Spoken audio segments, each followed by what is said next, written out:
सुप्रभात, good morning. आप सभी कैसे हैं?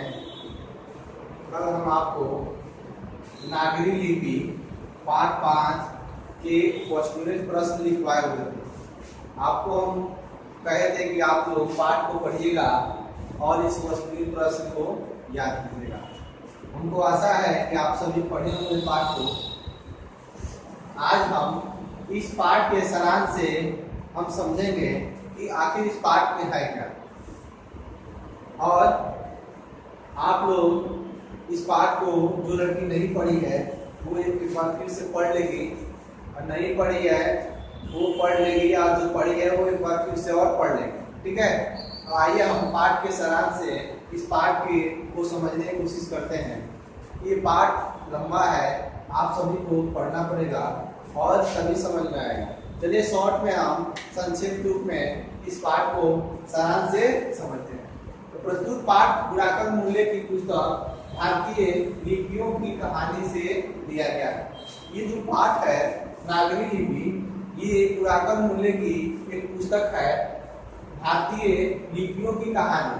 कल हम आपको लिखवाए थे कि ये जो पाठ है किस कहानी से लिया गया है, किस पुस्तक से लिया गया है। प्रश्न बना था, तो ये भारतीय लिपियों की कहानी से लिया गया है।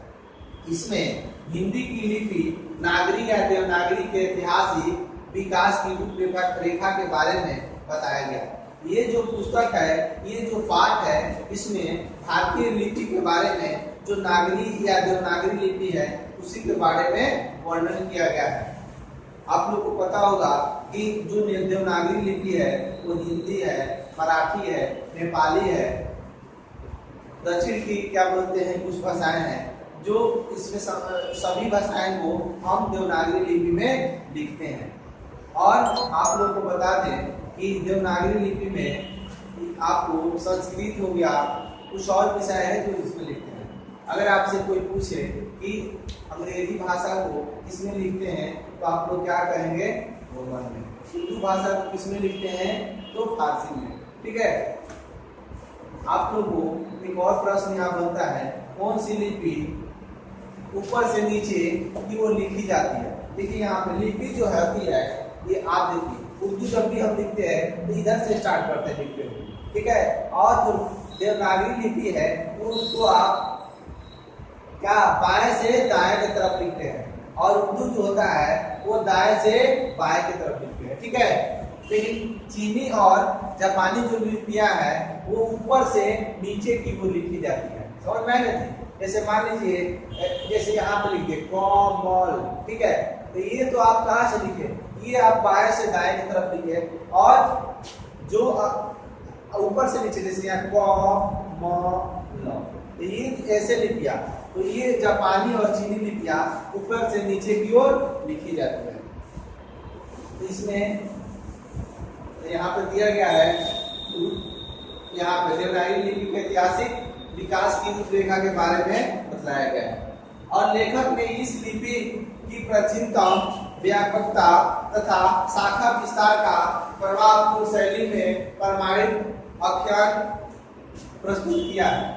लेखक जो गुणाकर मूल्य है वो क्या किए हैं, इस नागरी लिपि के प्राचीन से भी मतलब पुराने से, और इसका जो शाखा विस्तार है, व्यापकता है, उसके बारे में दिया गया। कहाँ किन लोगों ने इसको विस्तार किया, इसको बढ़ाया। ठीक है, बहुत से शासक थे जिन्होंने अपने क्या बोलते हैं सिक्के पर देवनागरी लिपि के बारे में बताया था। कल आपको हम बताए हुए थे कि उसमें जो शासक हैं अकबर, वो राम और सीता के जो अंकित किए थे वो देवनागरी लिपि में। तो यहाँ पे क्या कह रहा है, प्रभाव से प्रभावित किया।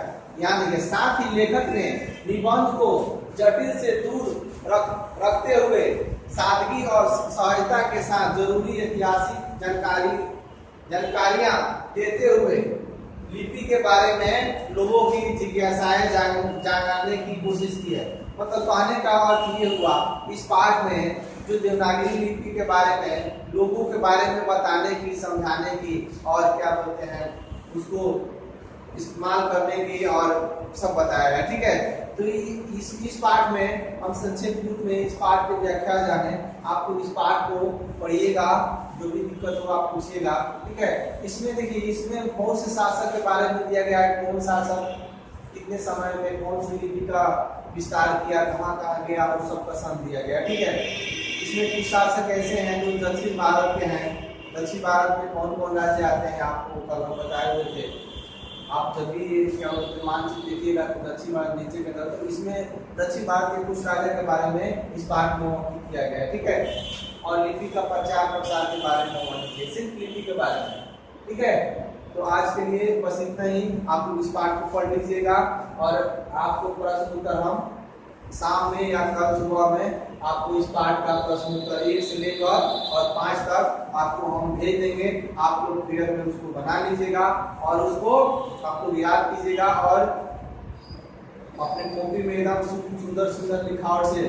ठीक है, प्रश्न को आप ब्लैक कलम से लिख सकती हैं, आंसर को आप ब्लू कलम से लिख सकती हैं, अपने मतलब बुझाए साफ साफ। ठीक है, और सभी हम प्रश्न ये पार्ट 1 से 5 तक आपको भेज देंगे और आपको कल हम आपको वर्णिका के कुछ पार्ट है उसको हम पढ़ाएंगे, नहीं तो इसी का जो पार्ट बोलने का काव्य खंड है उसके आगे में हम पढ़ाएंगे।